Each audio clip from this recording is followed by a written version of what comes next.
بسم اللہ الرحمن الرحیم۔ السلام علیکم ورحمۃ اللہ وبرکاتہ۔ دوستو، آج آپ حضرات کے سامنے سنت موقدہ اور غیر موقدہ کے تعلق سے کچھ مسائل پیش کر رہا ہوں۔ کچھ حضرات ہیں جنہوں نے پوچھا ہے کہ مفتی صاحب، سنت موقدہ اور غیر موقدہ میں کیا فرق ہے، اور سنت موقدہ کو کس طریقے سے پڑھا جائے اور غیر موقدہ کو کس طریقے سے پڑھا جائے۔ اگر کوئی سنت موقدہ کے قاعدہ اولیٰ میں تشہد کے بعد درود شریف پڑھ لے، اتحیات کے بعد درود شریف پڑھ لے، تو کیا اس کے اوپر سجدہ سہو واجب ہوگا یا نہیں؟ شریعت کیا کہتی ہے ان تمام مسائل کے بارے میں؟ آپ کتاب اٹھائے، کفایت المفتی جلد نمبر 3 صفحہ نمبر 319، البحر الرائق جلد نمبر 1 صفحہ نمبر 126، فتاوی شامی جلد نمبر 1 صفحہ نمبر 124 کھول کے دیکھیں، آپ کو تمام مسائل مل جائیں گے۔ سب سے پہلے میں آپ کو سنت موقدہ کی تعریف بتا دیتا ہوں۔ آپ صلی اللہ علیہ وسلم نے جس عمل کو مسلسل کیا ہو، کرنے کا امت کو حکم دیا ہو، وہ سنت موقدہ کہلاتی ہے۔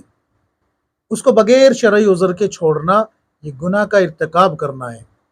اچھے سے ذہن نشین رکھیں میری اس بات کو، بغیر شرعی عذر کے چھوڑنا اس کو کیا ہوتا ہے؟ گناہ کا ارتکاب۔ آپ صلی اللہ علیہ وسلم نے اس کی ترغیب دی ہو، اس کو کرنے کا حکم دیا اور خود بھی اس پہ عمل پیرا رہے ہو۔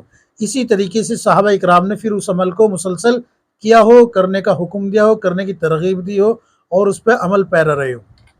سنت غیر موقدہ کی تعریف یہ ہے کہ آپ صلی اللہ علیہ وسلم نے اس کو کبھی کیا ہو، کبھی چھوڑ دیا ہو، یعنی کہ بغیر شرعی عذر کے چھوڑ بھی دیا ہو، اور صحابہ اکرام نے بھی پھر اس عمل کو اسی طریقے سے کیا ہو اور چھوڑ دیا ہو، پھر کیا ہو پھر چھوڑ دیا ہو، یعنی کہ مسلسل نہیں کیا ہو، کبھی کیا ہو اور کبھی چھوڑ دیا ہو۔ تو اس کو چھوڑنے میں، ترک کرنے میں گناہ تو کوئی نہیں ہے، لیکن اس کو عادت بنا لینا، چھوڑنے کی، ترک کرنے کی، یہ مکروہ ہے۔ البتہ اگر اس عمل کو کریں گے تو اس پہ ثواب ملے گا، گناہ تو نہیں ہوگا چھوڑنے پہ، لیکن ثواب ملے گا کرنے پہ ثواب ملے گا۔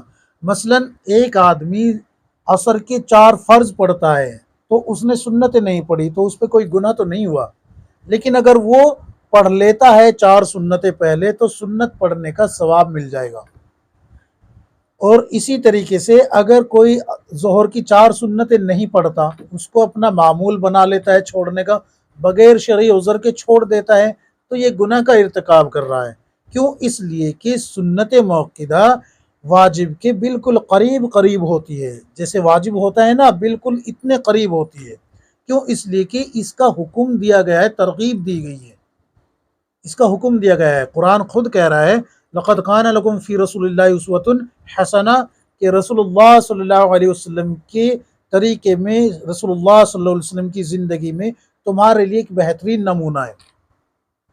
تو سنت موقدہ کی تعریف اور غیر موقدہ کی تعریف یہ ہے۔ اب یہ بھی سن لیجئے کہ سنت موقدہ اور غیر موقدہ پڑھنا کیسے ہے۔ دیکھیے، فرض نمازوں کی پہلی 2 رکعت میں، سنت، نوافل اور واجب نماز کی ہر رکعت میں سورہ فاتحہ کے بعد سورت کا ملانا واجب ہے، اور سورت سے پہلے سورہ فاتحہ کا پڑھنا بھی واجب ہے۔ یہ اچھے سے ذہن نشین رکھے۔ تو اگر کوئی سورہ فاتحہ کے بعد کوئی سورت نہ ملائے تو اس پہ جو ہے سجدہ سہو واجب ہو جائے گا، اور اگر جان بوجھ کے ایسا کیا ہے تو پھر تو جو ہے اس کی نماز ہی نہیں ہوئی، اس کو لوٹانی پڑے گی۔ تو یہ ہو گئی کہ اس میں سورت ہر رکعت میں ملانی ہے۔ اب سنت موقدہ جب آپ پڑھ رہے ہیں، مثلا ظہر کی 4 سنت پڑھ رہے ہیں اور اس کے قاعدہ اولیٰ میں آپ بیٹھے، اتحیات پڑھا، اتحیات پڑھنے کے بعد آپ نے درود شریف شروع کر دیا، قاعدہ اولیٰ کی بات کر رہا ہوں میں، اور آپ نے اتنے الفاظ کہہ دیے اللہم صلی علی محمد، تو آپ کے اوپر سجدہ سہو واجب ہو گیا، آپ کے اوپر سجدہ سہو واجب ہو گیا۔ آپ کھڑے ہوں گے، کھڑے ہونے کے بعد تیسری رکعت شروع کریں گے، اور آخری رکعت میں آپ اتحیات مکمل پڑھ کے ایک طرف سلام پھیر دیں گے داہنی طرف، اور پھر 2 سجدے کریں گے۔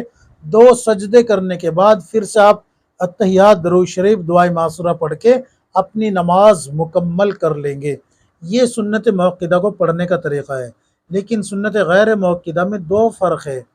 ایک تو یہ کہ جب آپ نیت کر رہے ہو تو نیت یہ ہو کہ میں نماز 4 رکعت سنت غیر موقدہ پڑھ رہا ہوں، دل کے اندر یہ نیت کرے، دل کے اندر نیت کرنا، دل میں یہ خیال کرنا، دل میں یہ ارادہ کرنا کہ میں فلاں کام کر رہا ہوں، اسی کو نیت کہا گیا ہے۔ انما الاعمال بالنیات، اعمال کا داو مدار نیت کے اوپر ہے۔ تو آپ کو کیا کرنا ہے، نیت کرنی ہے کہ میں سنت غیر موقدہ پڑھ رہا ہوں یا پڑھ رہی ہوں، اور آپ نے ثنا سے شروع کرنا ہے جیسے عام نماز پڑھتے ہیں، لیکن جب ہم دوسری رکعت پڑھ کے 2 سجدے کر کے بیٹھیں گے، اتحیات پڑھیں گے، اتحیات پڑھنے کے بعد اب آپ کو درود شریف اور دعائے معصورہ مکمل پڑھ کے پھر کھڑا ہونا ہے تیسری رکعت کے لیے۔ جب آپ تیسری رکعت کے لیے کھڑے ہو جائیں گے تو یہاں بھی آپ کو کیا کرنا ہے، سیدھا سورہ فاتحہ نہیں پڑھنی بلکہ ثنا سے شروع کرنا ہے، سبحانک اللہم سے شروع کرنا ہے، ثنا پڑھنا ہے، اعوذ باللہ بسم اللہ پڑھنا ہے، اور پھر سورہ فاتحہ پڑھنی ہے، ایک سورت ملانی ہے، یعنی کہ جس طریقے سے آپ نے پیچھے 2 رکعت پڑھی ہے بعین ہی اس ہی طریقے سے یہ 2 رکعت بھی آپ کو پڑھنی ہے، اور چوتھی رکعت میں آپ جو ہے اتحیات درود شریف پڑھ کے سلام پھیر دیں گے۔ اب یہ مسئلہ جو پوچھا گیا ہے کہ اگر کوئی سنت غیر موقدہ میں سورہ اتحیات کے بعد درود شریف نہ پڑھے تو کیا اس کے اوپر سجدہ سو واجب ہوگا یا نہیں، یا پڑھ لے تو سجدہ سو واجب ہوگا یا نہیں؟ تو دیکھیے، اگر آپ نے نہیں پڑھی، یعنی کہ اتحیات آپ نے مکمل پڑھ لیا اور درود شریف دعائے معصورہ نہیں پڑھا اور آپ کھڑے ہو جاتے ہیں تو بھی سجدہ سو واجب نہیں ہوا۔ اگر آپ جو ہے ثنا اور اعوذ باللہ بسم اللہ تیسری رکعت میں نہیں پڑھتے اور سیدھے سورہ فاتحہ سے شروع کر دیتے ہیں تو بھی سجدہ سو واجب نہیں ہوا۔ افضل طریقہ یہی ہے کہ آپ جو ہے جیسے پہلی 2 رکعت پڑھیے ویسے ہی آخری 2 رکعت بھی پڑھے، یعنی کہ پہلی 2 رکعت میں آپ جو ہے دوسرے قاعدے میں قاعدہ اولیٰ میں درود شریف دعائے معصورہ تک پڑھ کے جب تیسری رکعت کے لیے کھڑے ہوں گے تو پھر ثنا سے شروع کرے اور آخر میں دعائے معصورہ پر ہی ختم کرے۔